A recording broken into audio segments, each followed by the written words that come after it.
Hi Ruchi ma'am, how are you? I'm very good. How are you? Yeah, I'm also good. So first of all, thanks a lot for accepting our invitation. More than happy to be here. It was so nice. I went to your website and I took a look at it. Oh, Your website was built up so brilliantly. thank you. So, I'm a IPTP English Language and Literature educator. So first of all, I just want to start from the first question which I generally ask. Why learning music is important in early education?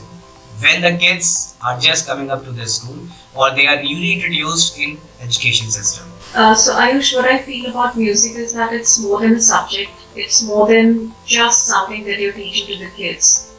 Music is a very integral part of our culture and who we are, where we come from. Now, if I think about myself, my earliest memories, my good memories, maybe with my parents and my father, would be associated to a song. So even now, when we get together and we remember him, it's a song that we remember. So music is much more than that. And the sooner you introduce young children to this discipline, it's very good for them. And then eventually it affects their cognitive skills. It helps them to become more disciplined. And once they're into that, in any one genre that they take up, I think that discipline sets them apart and it sort of sets them up for this tough life that all kids have in their schooling at least. So that's what I believe. So do you really think the kids who are involved in music somehow, whether they are learning instrument or vocals, and the kids who are not involved in music, they have a difference in growth?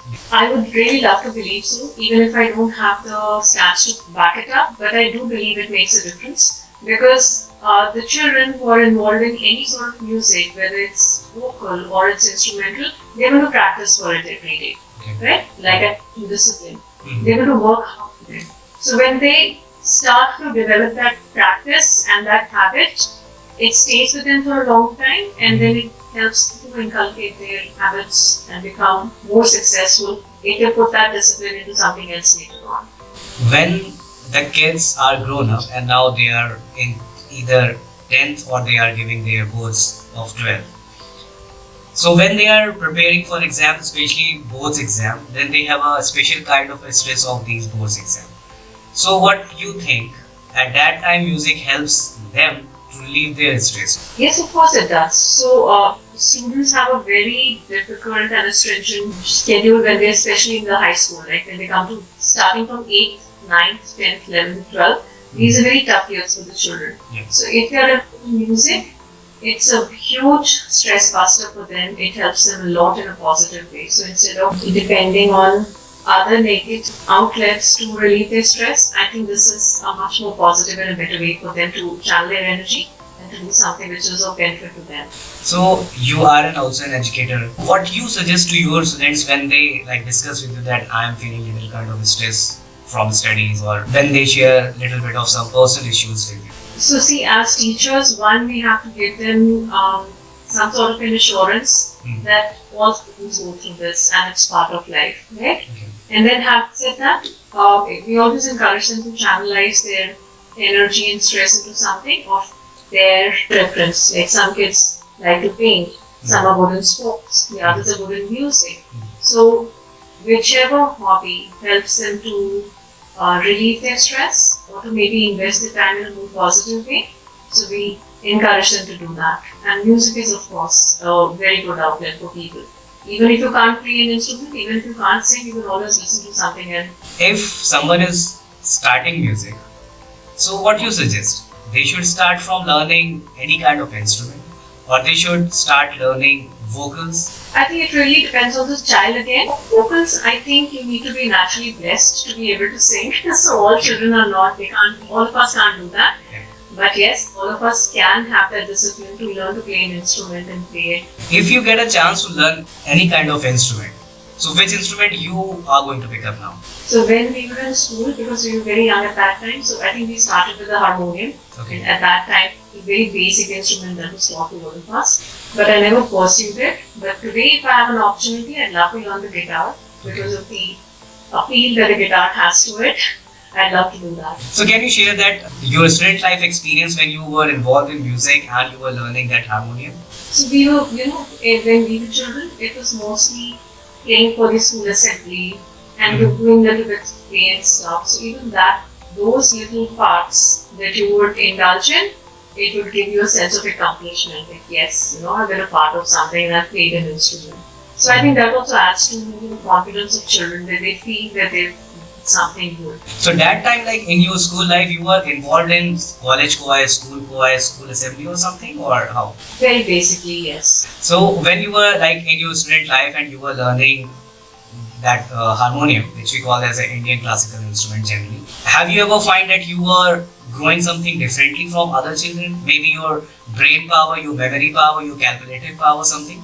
I'm more artistically inclined towards things. I know that now because I'm an adult and I can recognize those patterns. But maybe at that you did not know that clearly, but you were still, there was a clear affiliation towards things that were more artistically beautiful. So whether that's music, or that's painting, or that's art or reading. So then eventually you become an English teacher because of love of all of that put together. You are an English teacher. So whenever we have like a lot of competitions in schools, like recitation, literary competition and all. When we have this recitation and literary in English also, as well as if I'm going to connect these two words in music. So how I will be asking this. See, when we play music, when the kids play music or when anyone play music, they have to read the sheets. If they are learning Hindi or Indian classical, they have a specific swar padhati or lipi for that. And when we are in Western music, we have a specialized star notation for that. So what do you think? Reading those things improves the brain function of the kids? Yes, it does. Because I believe, I see it like that, that it is pattern recognition. Yeah. So when you read those patterns and you're reading those signs and musical notes, of course, it improves your learning ability. It improves your cognitive skills. How are you looking at something and how are you converting that into a pleasant music? So yes, definitely it does that. So now coming towards the adults. If the adults are learning already any instrument or they are involved in music and they are working professional also. So how you think they are going to deal their stress? Obviously, like each and everyone is working somewhere. So they have to deal a little bit kind of a stress, whether it is like related with work or their target or something like this. So what do you think how they are going to deal their stress with music? So I think adults have a little more stressful life around them because of the jobs that they're doing and the pressures that they have. So for them, music is a very good way of acting as a stress buster. I've known of groups who've been doing this. So there's a group that I was known to and they would get together and sing in the evening under the guidance of a person who was qualified enough to teach them. And it was such a great time to be near them. People would enjoy. They would sing. Now, whether they could sing that pleasantly or not, it was a different thing. But it was a great outcome for everyone. So yes, I think stress management for adults is even more important because what you're doing as an adult is at home filters down to the rest of the family. So it's very important for the adults to be in control of their stress, and music does help. So when you feel stressed, what kind of music you listen that time? Like what kind of song, whether it's a Hindi or English songs, or they are some kind of devotional or what? So I'm like old school Hindi soft music. I'm that kind of a person because I like to paint, so I put on that music and then it calms me down and then I'm totally immersed into my own environment and I do what I do. Well, you said that you are involved in painting. So painting is also a very creative task. In the same way, in music also we have to think, listen what kind of note is it, where the note is lying, and then we have to play. So do you think that painting or art or music, they are like interconnected with each other? Yes, I think all arts have some connection with each other. So like I said when we started this conversation, that if you're an artistically inclined person, you will like something or the other and you would have varied interests and they all make you a better person. So what suggestions you want to give to the kids who are either learning in music or they want to involve themselves in music? I think they should prepare themselves to be invested in this hobby for a long time and to have that discipline to carry it through till the time they are an adult. And not just to drop it if they don't have time or they are busy with their studies, they should not do that. So have a good teacher, stick to your teacher and work hard for a number of years and become a master of that instrument. Thanks a lot for giving your time and thanks Thank for you so much. sharing your knowledge with us. Thanks a lot. Jai Hind, Jai Bharat. Thank you. For more details, visit www.88studiolko.com.